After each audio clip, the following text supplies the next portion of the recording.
Aloha from Kilipohe, Keikani Lohua.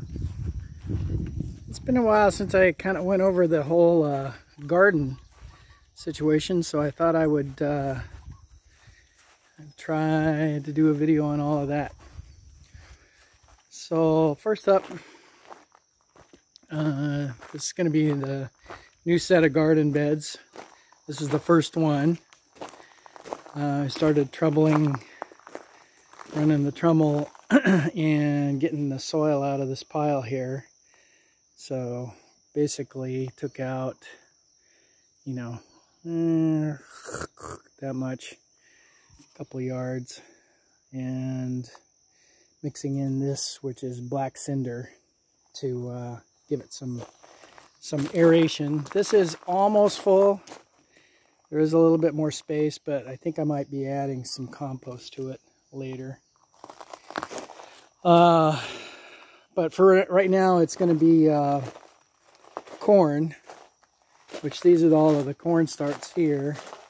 I decided to do them in these cups, in these cells, because the birds get at them. But then it appears they're already coming out. Oh, there's a little gecko, baby gecko. The roots are coming out the bottom, so I'm going to try to transplant them today, and I'm going to get some bird netting to put over them so the birds won't bother them until they get a little bit bigger. It's the little red-headed cardinals. They come and just pull out anything. The last time I tried to go corn, they just ate everything. So this banana, it's a backup banana. That's what I call it, in case something happens that happened to the other one. It's doing okay. It's got a little cakey here, which wasn't doing very well, so I don't know. We'll see. I think it's possible it has a virus, which I'll talk about more in a minute.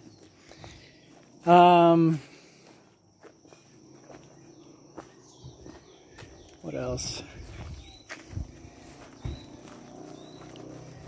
The other bananas here. This is this weird one that just kind of popped up. It's doing okay, growing a little bit.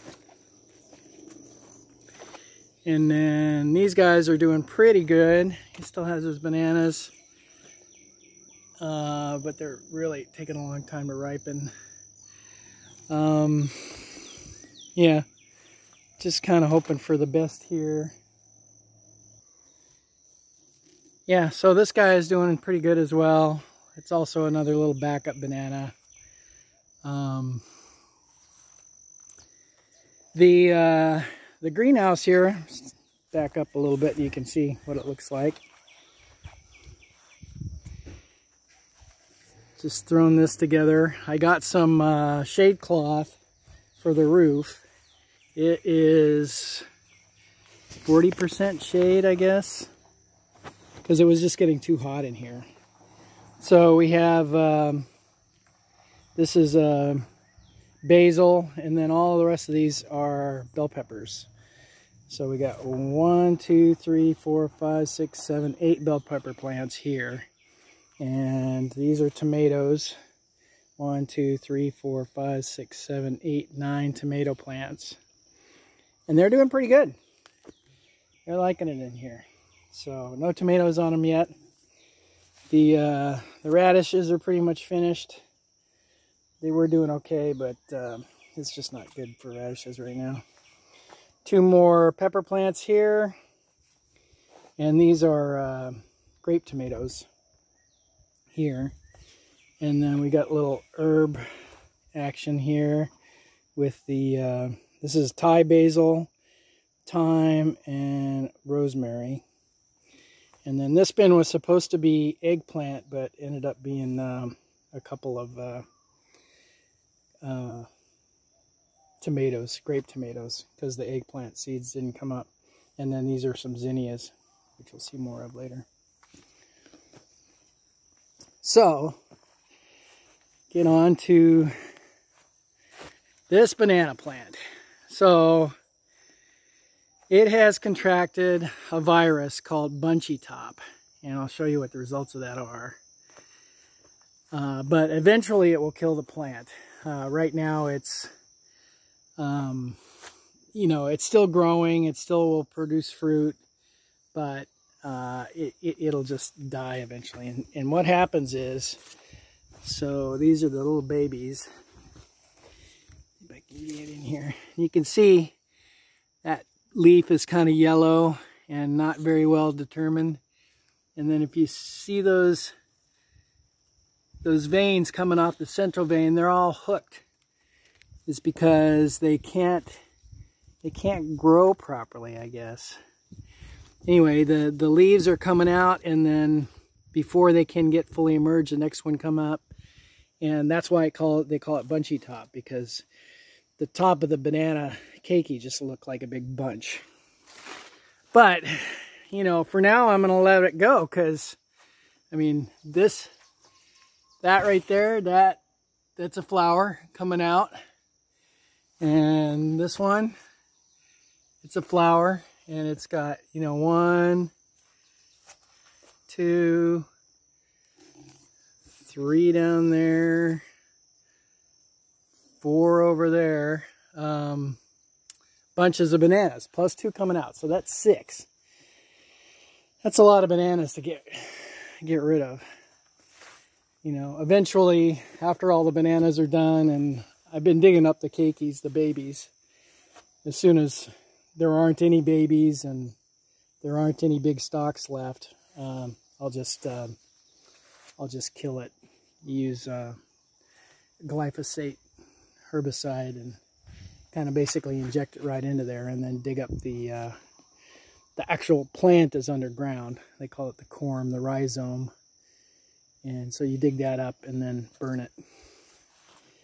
But, you know, there's a danger this guy could give the virus to my other banana plants. So I've been spraying it weekly with neem oil. All the bananas are getting sprayed weekly with neem oil. Because it's transmitted via aphids. So if an aphid gets on this plant and then gets transferred to one of the other bananas, and goes to town on it, then it could transmit the virus to the other plants. And that's probably how this gets it. My neighbor, he has a couple banana plants he doesn't take care of, and they've all got bunchy top, and he just leaves it go. So in here, got some good looking tomatoes. These are 2nd generation tomatoes. Basically, these stalks died. You know, we get this creeping crud stuff. I don't know what it is, but the leaves all die off of it, and eventually the stalk has got nothing but fruit, and the stalk, all the leaves are gone. And but you know, you get a little shoot down here at the bottom, like that one there, and you let that grow, and eventually you get a 2nd generation. This one here in the middle is in really good shape. It's got some good looking fruit, so we'll let that go. These are all marigolds in here in the front, and then we got our little zinnias. And try and get a good exposure on those guys so you can see. That one's a little pink, and then this one's dark pink, and these guys are yellow with little red flecks. These are really pretty over here. Those guys. So yeah, the zinnias have been coming out for a while, and they look really good. Just starting to get some color on these front marigolds, and and more tomatoes up here in the front, and of course green beans. I have to come and pick green beans once every couple of days, otherwise they get too big. And we're probably getting, I don't know, a pound of green beans a week out of these guys. That's good. Over here, we have kind of the low area, but more marigolds in the front. More zinnia color here and there. These guys are really nice. And that one. And then pepper plants. We got, these are peppers that I started from seed, these ones here. Come on, focus. There you go. And so 1, 2, 3, 4, 5 peppers that I started from plant seed. And then these guys I got on a trade for banana cakeys. And they're doing really good. I just put the cages on them today. But we got lots of fruit on them. And lots more buds. So looking forward to getting some good bell peppers out of those guys. In the caged area here we have this, which is a milkweed. And it's got really pretty flowers on it. I didn't know they did that.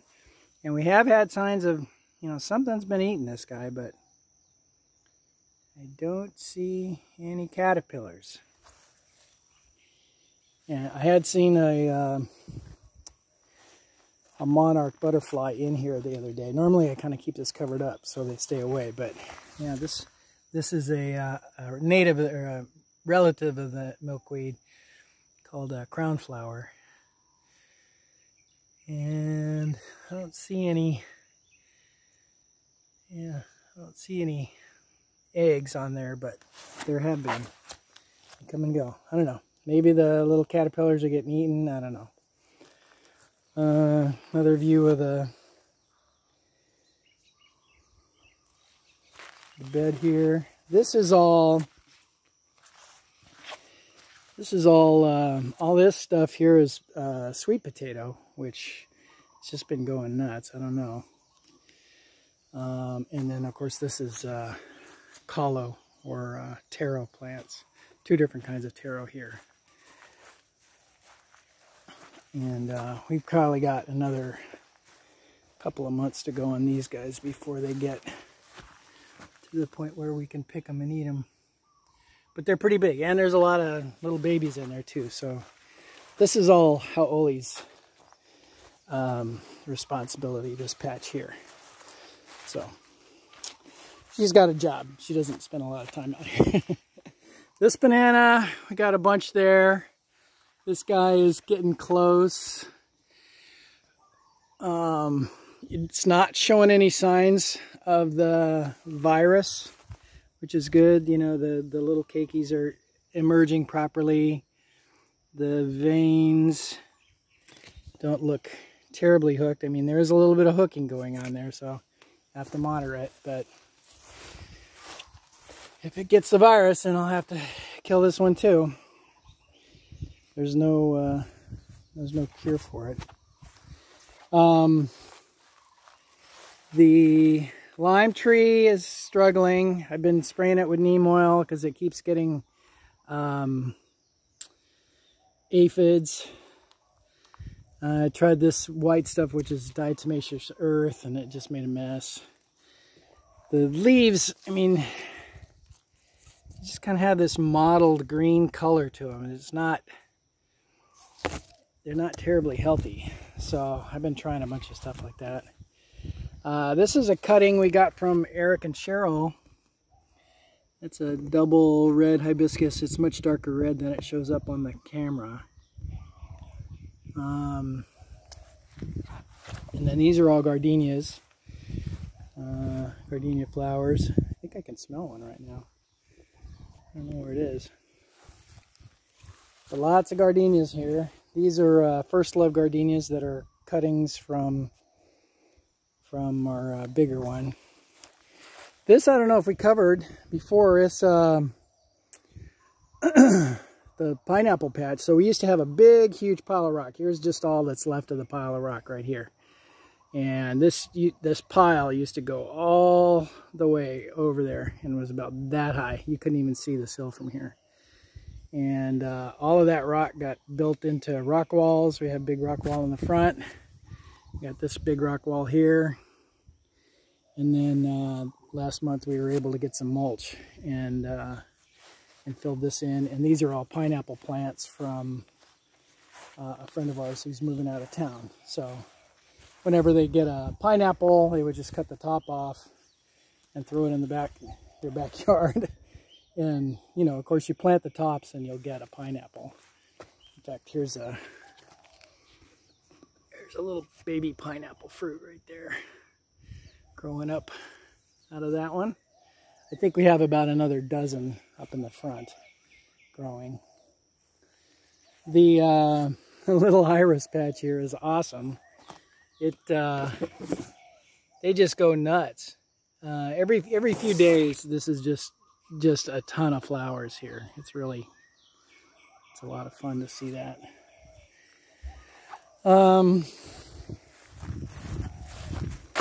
More gardenias. I started spraying all the gardenias once a week with dilute solution of neem oil and soap, because they were all having aphid problems.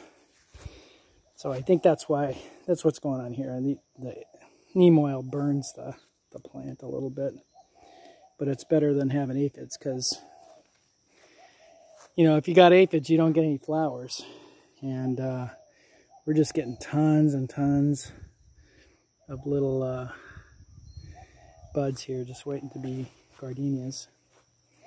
This is another bigger crown flower, and it has a cover that we normally keep on it, but you can see those two white dots. Those are eggs for monarch butterfly eggs. So I uncovered it and let the monarchs come and lay some eggs on it, and, you know, maybe we'll get some caterpillars. I don't know. It's been a few times that we've tried this, but haven't gotten any caterpillars yet. We'll see. Another big, huge gardenia tree plant here. This one's doing much better than it was. Starting to get some buds. Did get a flower from it. This is a First Love gardenia, so it produces really large flowers, very fragrant. And like I said, it just wasn't producing any. I think we got one flower out of it last year. And really, I think it's the aphids.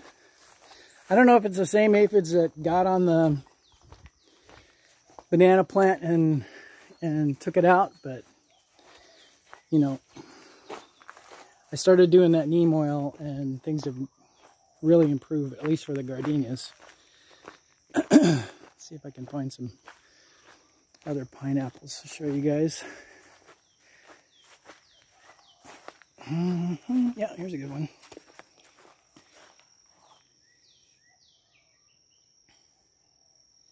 That's a pretty good size one.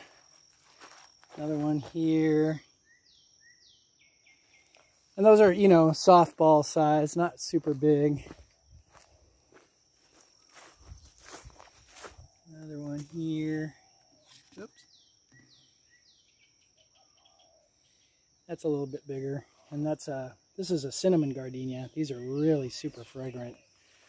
When this gardenia is full of flowers, it's just, can't hardly stand it. This little trough over here has a couple of gardenias. This is a standard white gardenia. Got a couple of buds that opened up today. Get down here. Those are nice. And then this is a Tahitian gardenia, Tiare. And then I think I'm going to plant another, the First Love in here, and maybe something else. But this will all be gardenias, different gardenias in here.